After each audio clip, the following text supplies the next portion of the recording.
सभी का स्वागत है हमारे YouTube चैनल रियल नॉलेज दुनिया में।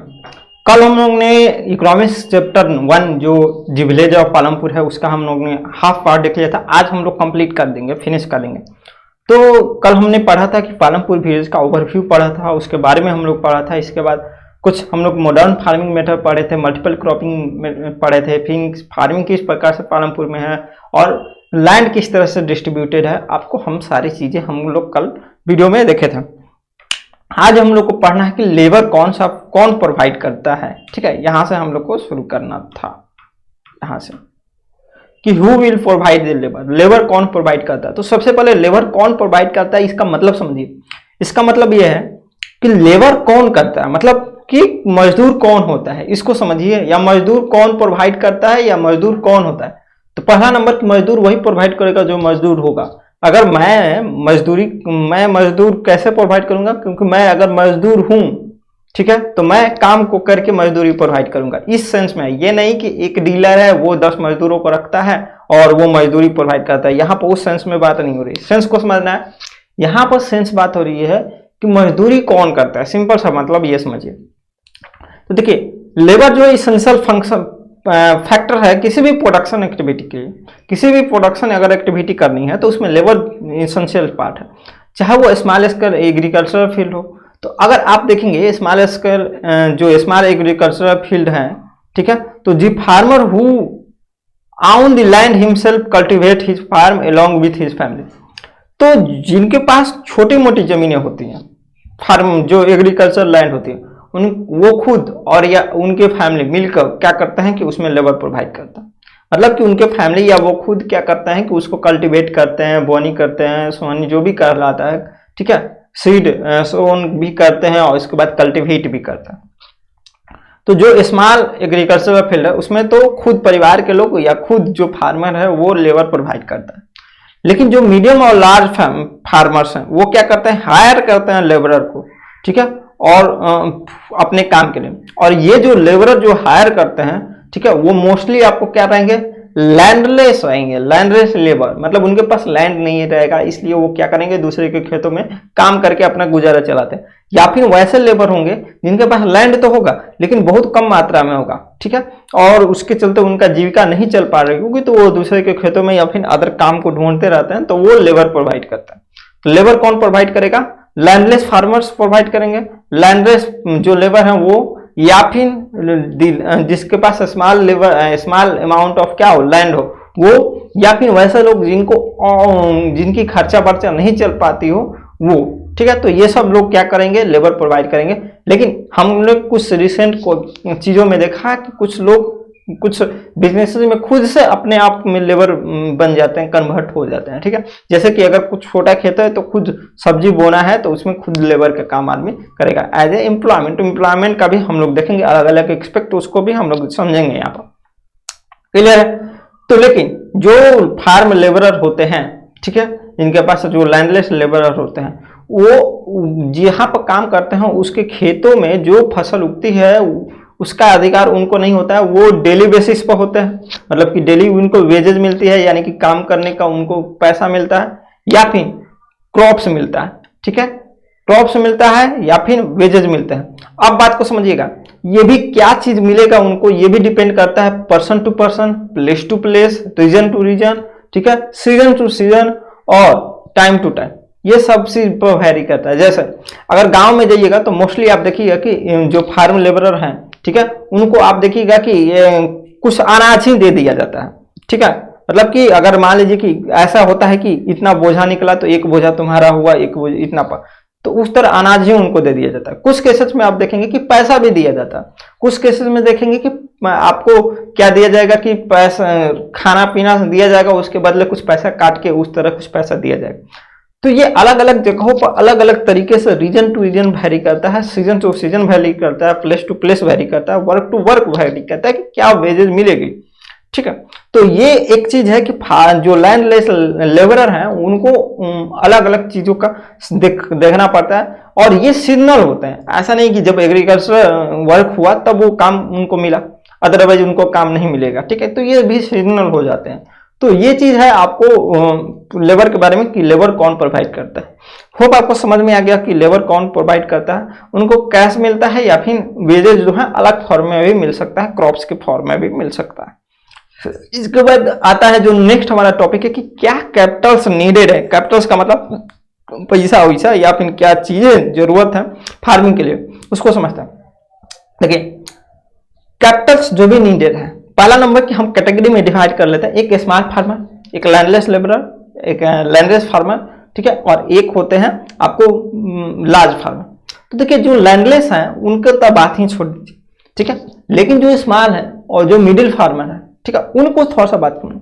वो क्या काम करते हैं कि अगर उनके पास कैपिटल का अरेंजमेंट है तो ठीक है, अगर नहीं है तो वो क्या काम करते हैं कि जो मनी लेंडर्स होते हैं, मनी लेंडर्स का मतलब जो पैसा देते हैं सूद ब्याज पर, आप लोग गाँव में सुना होगा, तो जो मनी लेंडर्स होते हैं उनसे क्या करते हैं कि वो बोरो करते हैं पैसा को। बोरो का मतलब कि लोन पर लेते हैं, लोन का मतलब कर्ज पर, ठीक है, और वो जो है लार्ज फार्मर ही मोस्टली आपको देखने को मिलेगा इस तरह से गाँव में, ठीक है, और इनका जो आपको इंटरेस्ट रेट ऑफ इंटरेस्ट होगा वो हाई होगा, बहुत ज्यादा हाई होगा, जो लोन से हाई होता है, बैंक के लोन से हाई होता है। बैंक में लोग क्यों नहीं जाते हैं? देखिए सिंपल सा आपके मन में तो ये सवाल आता होगा कि आखिर बैंक में रेट जो है लोन का वो कम होता है, जबकि हम देखेंगे कि जो गांव में मनी लेंडर्स होते हैं उनके पास जो रेट होता है वो हाई होता है। तो आखिर लोग मनी लेंडर्स के पास क्यों नहीं जाते हैं, क्यों जाते हैं, बैंक के पास क्यों नहीं जाते? तो बैंक क्या मांगता है आपको, कोई ना कोई चीज मांगता है, जैसे कि आपके पास लैंड का दस्तावेज होना चाहिए, कोई ना कोई आपको सिक्योरिटी मांगता है। लेकिन मनी लेंडर्स ऐसा कुछ नहीं मांगता। मनी लेंडर्स आपको झट से ना पैसा दे देगा, सिर्फ एक लिखी आंसू पे की साइन मोहर करा के कि हाँ हमने पैसा लिया। तो ये सारी चीजें होती हैं। तो पहला नंबर कि जो मोस्टली स्मॉल फार्मर्स होते हैं वो अपना पैसा जो भी कैपिटल्स हो वो जुगाड़ करते हैं, कहाँ से, बोरो करके, बिग फार्मर से, लार्ज फार्मर से, ठीक है। अच्छा, जो कि उनका कल्टीवेशन के लिए इनपुट सप्लाई करता है, जैसे कि उनको बीज खरीदना, फर्टिलाइजर्स खरीदना, ठीक है, या इरिगेशन के लिए कोई चीज खरीदना, तो इससे वो अपना काम चलाते हैं।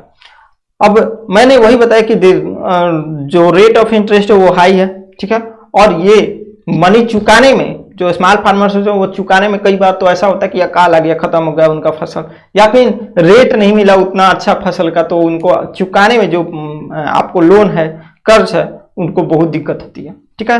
हो सकता है कि वो दोबारा कर्ज में चले जाते हैं, उसके चलते और ज्यादा कर्ज में चले जाते हैं, सुसाइड तक बहुत आप लोग सुने होंगे कि देश में फार्मर्स सुसाइड भी कर लेते हैं। तो ये सब कहाँ से आता है? ये सब आती है यही चीजें, ये चीजें कहीं ना कहीं देश के हमारे अभी बहुत सारे हिस्से में। तो हमको अपना जो मैनेजमेंट है, गरीबी है, उसको दूर करना होगा हमें अच्छे तरीके से। लेकिन इसके पीछे भी एक कारण है कि गवर्नमेंट सही तरीके से काम नहीं की है। आज की गवर्नमेंट हो या पुरानी गवर्नमेंट हो, सभी गवर्नमेंट की यही बात है कि अच्छे तरीके से अगर काम करती 70 सालों में हमारे देश से गरीबी लगभग मिट जाती। इसका तरीका कोई नहीं है भी तो करप्शन इतना ज़्यादा है कि चीज़ें पहुंच नहीं पाती है। तो ये सारी चीज़ें हैं, तो हमको पहले करप्शन से लड़ना होगा, इसके बाद गरीबी से, ठीक है। ऑटोमेटिक गरीबी खत्म हो जाएगी अगर हम लोग करप्शन से लड़ लें। तो दूसरा हम लोग देखने जा रहे हैं, देखिए in contrast to small farmer की हम लोग बात कर रहे हैं। अब मीडियम और लार्ज फार्मर की बात करते हैं, ठीक है। तो उनके पास अपना सेविंग होता है, वो वहां से काम चला लेते हैं, तो उनके पास कैपिटल जो भी अरेंज हो जाता है उनके सेविंग से। अब ये हमने बात कर ली आपको कि कैपिटल्स जो जरूरत होते हैं वो कहाँ से आते हैं। तो मैंने आपको बता दिया कि कैपिटल्स जो नीडेड होते हैं वो स्मॉल फार्मर्स होते हैं, वो मनी को मोस्ट ऑफ द केसेस में क्या करते हैं, बोरो करते हैं। और जो स्मॉल मीडियम और लार्ज फार्मर होते हैं उनको कोई दिक्कत नहीं होता, वो लगभग अपना मनी को अरेंज करके पहले से ही रखते हैं, क्योंकि उनका ऑलरेडी ज्यादा खेत होता है, तो वो समझ सकते हैं। अगला जो हमारा टॉपिक है वो है sale of surplus farm product, ठीक है। अगर वीडियो आपको स्लो लग रही होगी तो आप अपना स्पीड जाकर बढ़ा सकते हैं और 2x या 1.5x या 1.25x पे आप इस वीडियो को देख सकते हैं। चलिए हम आते हैं टॉपिक पर, sale of surplus farm product, ठीक है।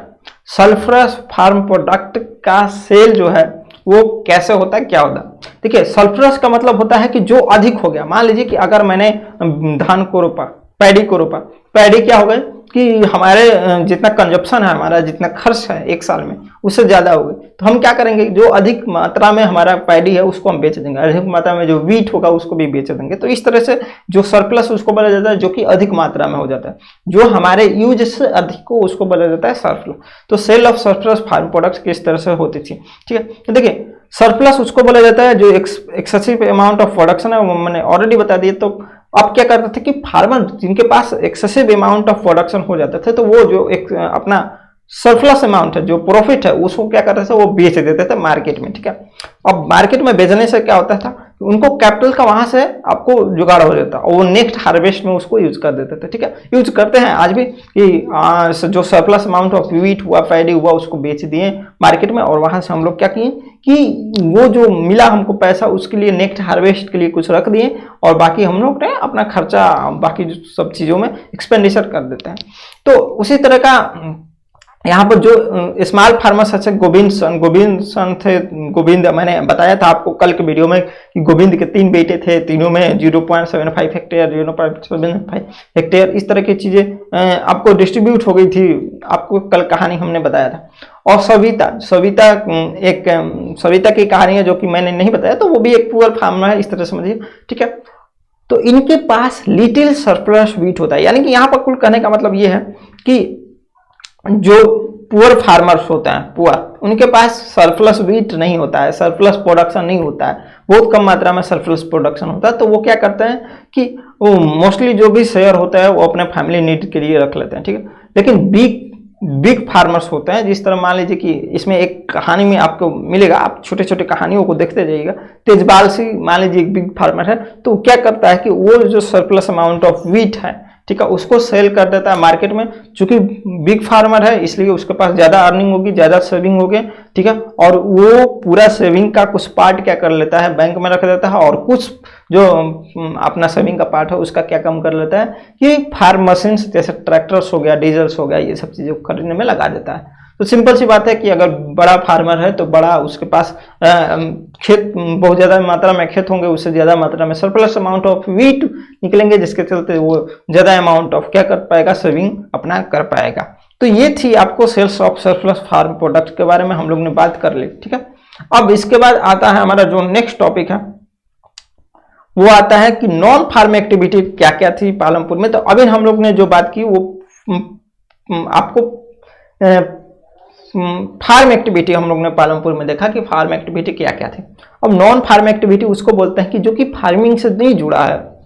इन दी मोस्ट ऑफ रिसेंट, अगर हाँ देखिए सभी चीज की बात करें तो कहीं ना कहीं फार्मिंग से जुड़ा हुआ है। जैसे बिस्कुट बन रहा है तो बिस्कुट बन रहा है, तो उसमें जो वीट आता है, मैज आता है, मक्का आता है, वो कहाँ से आता है, फार्मर से ही आता है। चिप्स आप लोग खाते हैं, कुरकुरे खाते हैं, तो इसमें जो भी पोटैटोज चीजें लगती हैं वो कहाँ से आता है, आपको खेतों से ही आता है, ठीक है।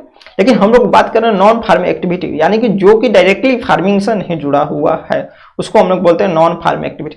जैसे डेयरी जो अदर कॉमन एक्टिविटी है आपको गांव में देखने के लिए मिल जाएगा। लोग क्या करते हैं कि बफेलो को पालते हैं, बफेलो या काऊ को, और उसे मिल्क क्या करते हैं कि वो लेते हैं और वहां से क्या कर सकते हैं कि सेल करते हैं मार्केट में, वहां से उनकी रोजी रोटी भी कुछ चलती है। तो यहाँ पर हम बात करेंगे कि डेयरी जो है वो मोस्ट कॉमन एक्टिविटी है पालमपुर के विलेज में, ठीक है, फैमिलीज में। तो क्या करते हैं कि बफेलो और वेरियस काइंड ऑफ बफेलो को लोग क्या करते हैं कि बफेलो को वेरियस काइंड ऑफ ग्रास देते हैं, ज्वार देते हैं, बाजरा देते हैं। हमने बात की है कि ज्वार और बाजरा भी रोकते थे, ठीक है आपको। तो वो क्या करते थे रेनी सीजन के दौरान जो भी आपको शो करते थे ज्वार और बाजरा, वो अपने बफेलो को फिट करने के लिए देते थे। और जो मिल्क होता था उसको रायगंज में बेच देते थे, जो कि नियर बाई लार्ज विलेज है, ठीक है। 2 ट्रेडर्स है शाहपुर में। शाहपुर कौन सा है, मैंने आपको बताया था कि ये अगर पालमपुर है तो इससे 3 किलोमीटर की दूरी पर रायगंज है, और रायगंज से कुछ दूरी पर आपको शाहपुर मिलेगा, ठीक है। तो शाहपुर से 2 ट्रेडर, ये टाउन है, शाहपुर एक टाउन है, ठीक है, और रायगंज जो है वो आपको बिग विलेज है, और ये आपको पालमपुर है।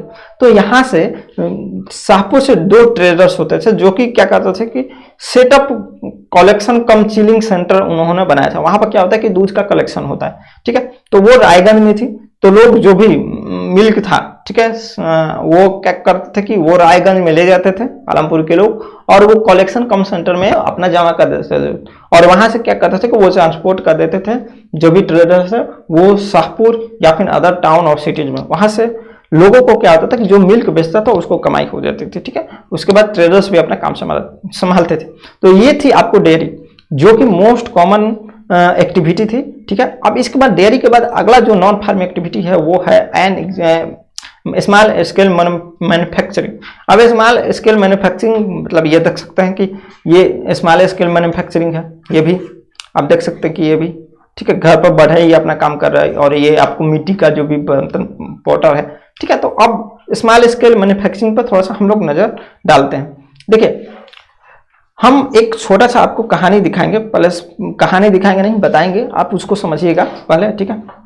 देखिए, मिस्ट्री लाल एक पालमपुर विलेज का ही व्यक्ति है, जो कि क्या करता है कि एक जो कि शुगर कैन क्रशिंग मशीन होता है उसको खरीदता है। तो पहले वो क्या करता था कि शुगर कैन जो भी होता था उसको, उसका जो रस निकालने के लिए शुगर कैन मशीन ले आता, सॉरी बफेलो का हेल्प करके, ठीक है। क्या काम करता था कि उसको ब्लॉकार का जो ब्लॉकर होते हैं, ब्लॉकार्ट मतलब उसमें ब्लॉक्स, जो ब्लॉक्स होते हैं मतलब जो ऑक्स होते हैं उसके बैल से हेल्प से उनको क्या करता था, क्रश कर किया जाता था। लेकिन बाद में जैसे ही मशीन आया तो वो क्या करने लगा कि शुगर केन बहुत तेजी से क्रश होने लगा क्रशिंग मशीन से, और उसका जैगरी बनने लगा। तो क्या काम करने लगा कि गांव के जितने भी लोग होते थे, मतलब जितने भी शुगर केन रोपते थे उससे वो शुगर केन ले लेता था, इसके बाद क्रश करके गुड़ बना के बेच देता था। इससे क्या हुआ कि लोगों के पास एक अथो हो गई कि टाइम सेविंग हो गई कि शुगर केन मतलब कोई छट से ना खरीद ले रहा। और इससे मिस्री लाल को क्या हुआ कि मिस्री लाल जैसे ही उसने सेटअप किया मशीन्स को, तो उसके पास उसका इनकम बढ़ गया, क्योंकि वो ज़्यादा मात्रा में शुगर कोन को लेता था और उससे जैगरी बनाकर बेच देता था। तो कुल मिलाकर आप सिंपल सा देख सकते हैं कि यहाँ पर जो क्या कहलाता है स्मॉल स्केल मैन्युफैक्चरिंग में ये कितना हेल्पफुल है।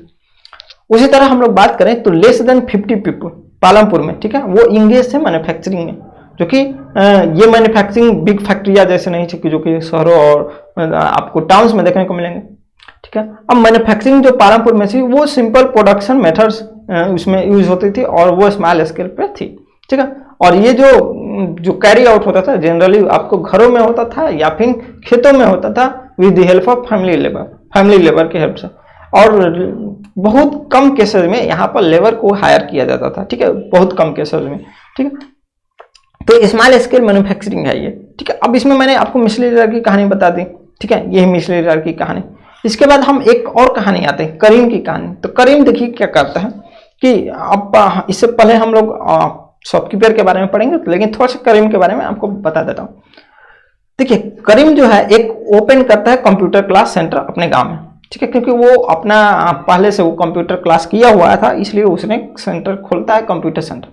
चूंकि क्या होता था कि लार्ज नंबर ऑफ स्टूडेंट जो होते थे कॉलेज अटेंड करते थे शाहपुर टाउन में, गांव से शाहपुर टाउन में जाते थे। तो करीम ऐसा पाया कि बहुत सारे ऐसे स्टूडेंट हैं जो कि अटेंड कर सकते हैं कंप्यूटर क्लास, तो इसलिए उन्होंने कंप्यूटर क्लास खोल दिया, क्योंकि जो गांव के लड़के थे वो बाहर में शाहपुर में जाकर कंप्यूटर क्लास अटेंड करते थे। इसके पास डिग्री से सोचा कि मैंने खोल दो, तो एक कंप्यूटर खरीदा बाजार से और उसको कंप्यूटर सेंटर खोल दिया।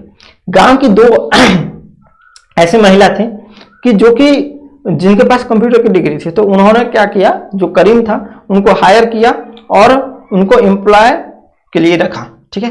और जो कंप्यूटर सेटअप क्लास अपने घर के ही बाहर उसने खोला, ठीक है। इसके बाद जो भी बच्चे जाते थे मार्केट वो अब यहीं पर कंप्यूटर क्लास करने लगे और गुड नंबर में, अच्छे नंबर में लोग स्टूडेंट्स वहां पर जुटने लगे। तो कुल मिलाकर यहाँ पर भी एक करीम का काम अपना चलने लगा स्मॉल स्केल सर्विस से, ठीक है। अब आते हैं शॉपकीपर्स जो होते हैं पालमपुर के, वो कैसे थे। यहाँ पर देखिए चाचा मुस्कुरा रहा है, ठीक है, इनको लग रहा है, लेकिन थोड़ा सा ध्यान दीजिएगा कि बहुत लोग सोचेंगे कि अरे यार ये क्या है पीछे, ठीक है, ये तो यहाँ पर आपका ध्यान नहीं जाना चाहिए, ठीक है, ये सब चीज़ों पर। ये क्या है, बाकी चाचा का और सब देख लीजिए, अच्छे अच्छे चीज़ रखे हैं, पता नहीं क्या क्या चीज़ रखे हैं कौन सा ब्रांड का है मुझे भी नहीं दिख रहा है कुछ भी चीज़, ठीक है। तो चाचा तो मुस्कुरा रहे हैं कि इनका चलिए नाम आ गया आज, तो चलिए आइए। अब यहाँ पर देखिए गणेश पान स्टॉल का मैंने लगा दिया, क्योंकि गांव में आपको ऐसा छोटा छोटा गुमटी देखने को मिल जाएगा, दुकान देखने को मिल जाएगा जहाँ पर पान लगता है और छोटी छोटी चीज़ें मिलती हैं, ठीक है। हालांकि ये एक आपको कहाँ की फोटो है उस पर ध्यान मत जाइएगा, इनका भी चाचा का काम बना देते हैं, ठीक है। देखिए पीपुल जो है वो ट्रेड में इन्वॉल्व होते हैं। ट्रेड का मतलब पालमपुर में ही नहीं अलग अलग जगहों पर, ठीक है, पालमपुर में देखिए ट्रेड में एक्सचेंज ऑफ गुड होता है। ट्रेड का मतलब गुड्स का एक्सचेंज होता है, पैसा से कोई सामान, सामान से कोई पैसा। Shopkeeper, the trader of farmer are shopkeeper who buy various goods from wholesale market in the city and sell them in the village. तो जो शॉपकीपर्स होते थे वो जनरली हर जगह की बात है कि होलसेलर से खरीदते हैं, ठीक है, सामान को, और उसको बेच देते हैं अपने गांव में ले आकर बेचते हैं, ठीक है। तो शहरों से मार्केट से खरीदते हैं होलसेल में और उसको बेचते हैं अपने गांव में, तो उनको क्या हो जाती है, कुछ प्रॉफिट हो जाती है। तो ऐसा ही आपको स्मॉल जनरल स्टोर से आपको गांव में वाइड रेंज में आपको देखने को मिल जाएंगे, जैसे कि वहाँ पर बिकते हैं आपको rice, wheat, sugar, T, oil, biscuit, shop, toothbrush, batteries, candle, notebook, pencil, मतलब इत्यादि इत्यादि। और इसमें से कुछ ऐसे फैमिली थे कि जो कि बस स्टैंड के आसपास थे, तो वो अपना छोटा सा दुकान खोल लिए थे और वो अपने ईटेबल सामान, जैसे ये पान दुकान आपको देखने को मिल रहा है कि इस तरह से चीजें, तो वो ईटेबल जो भी चीजें थी वो अपना उनके लिए दुकान खोल लेते थे, ठीक है। तो वो बस के स्टैंड के सामने से कुछ फैमिली, तो वहां से उनका खर्चा बचा चलता था। ये हमने स्मॉल स्केल मैन्युफैक्चरिंग देखा, और उसमें हम लोग ने अब लास्ट हम लोग को देखना है ट्रांसपोर्ट, जो कि एक वास्ट डेवलपिंग सेक्टर है ट्रांसपोर्ट, ठीक है। अब इसको समझते हैं कि किस तरह से ये काम करता है।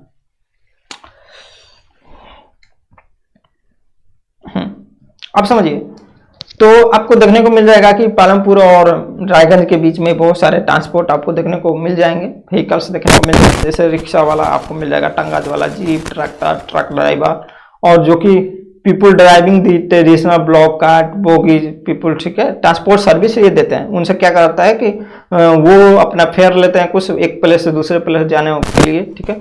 अब हो सकता है कि वो सामान को भी जो होते होंगे या फिर लोगों को भी, तो वो उसका फेयर लेते हैं, पैसा लेते हैं, भाड़ा लेते हैं, जिसको हम लोग बोलते हैं, और उनको उस वैसा उनका जीविका चलता था, ठीक है। कुछ लोग इसमें बहुत सारे ईयर से, बहुत पीछे रिसेंट ईयर से 10 सालों से, 5 सालों से, 3 सालों से ऐसे जुड़े हुए हैं ट्रांसपोर्ट सर्विस सेक्टर में भी। तो कुल मिलाकर ये आपको इस कहानी के माध्यम से ये बताया गया है, ठीक है, ये दी स्टोरी ऑफ विलेज पालमपुर। अब यहाँ पर खत्म होती है चीजें, और इस कहानी के माध्यम से क्या आपको बताया गया उसको मैं आपको कंप्लीट बता देता हूँ। एक छोटा सा हम लोग ब्रीफ ले लेते हैं इसको पूरा समझने के लिए। देखिए, सिंपल सी बात है कि हम लोग स्टोरी ऑफ विलेज पालमपुर की शुरुआत हम लोग ने ये पढ़ी कि गुड्स एंड सर्विसेज, ठीक है, किस तरह से हम लोग नेचुरल रिसोर्सेज का यूज करके बना सकते हैं। हमने बात की पहले कि लैंड जो होता है वो फिक्स होता है। लैंड अगर फिक्स है, हम लोग पालमपुर के बारे में पूरा हम लोग ने उसका डेवलपमेंट कैसा है, किस तरह से क्या चीज़ें, कितने फैमिली रहते हैं, ठीक है, हमने सारी चीज़ों को देखा। इसके बाद हम लोग ने देखा कि हमारा लैंड फिक्स है, तो क्या लैंड फिक्स है, लैंड को बढ़ा नहीं सकते हैं, तो क्या कोई तरीका है जिसके माध्यम से हम लोग उसी लैंड पर ज़्यादा से ज़्यादा मात्रा में फसल को उगा पाएँ। तो हाँ, हमारे पास 2 तरीका था, एक मल्टीपल क्रॉपिंग, एक मॉडर्न फार्मिंग मेथड। इसके बाद हम लोग ने ये देखा कि क्या ऐसा कोई, जब ये आखिर हो जाएगा तो इसके बाद हम लोगों ने देखा कि फार्मर्स जो होते हैं वो उसमें लेबर कहाँ से आते हैं, लेबर को कौन प्रोवाइड करता है। तो हम लोग ने देखा कि जिनके पास खेत नहीं होते हैं या कम खेत होते हैं वो लेबर बन जाते हैं, ठीक है। इसके बाद हम लोग ने देखा कि किस तरह से पालमपुर में आपको लैंड डिस्ट्रीब्यूशन, जैसे तो हम लोग ने देखा कि अधिकतम लैंड कम लोगों के पास थी और ज़्यादा कम लोगों के पास कम लैंड थी, ठीक है। कुल मिलाकर आपको हमने ये देखा। इसके बाद हम लोग ने देखा कि इस गांव में आपको किस तरह से नॉन फार्म एक्टिविटी होती थी, जैसे शॉपकीपिंग, ट्रांसपोर्ट वगैरह वगैरह आपको मिल जाएंगे, स्मॉल स्केल मैन्युफैक्चरिंग, इसके बाद डेयरी, हमने ने ये सारी चीज़ें हम लोग ने इस चैप्टर्स में पढ़ा।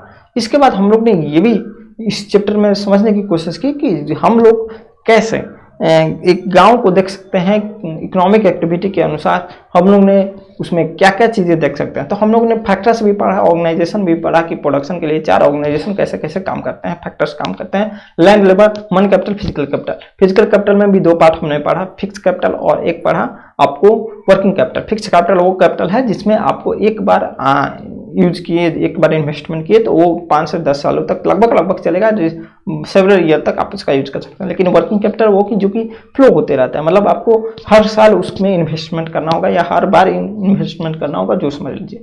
ये सारी चीजें हम लोग ने इस चैप्टर में पढ़ा। नेक्स्ट जो सेकेंड चैप्टर है, देखिए ये बहुत ईजी चैप्टर है, आपसे निवेदन है कि ये चैप्टर यहाँ से पढ़ने के बाद एक बार आप एनसीईआरटी में जाकर जरूर पढ़िएगा, आपको बेहद ही आसान चीजें लगेंगी, ठीक है।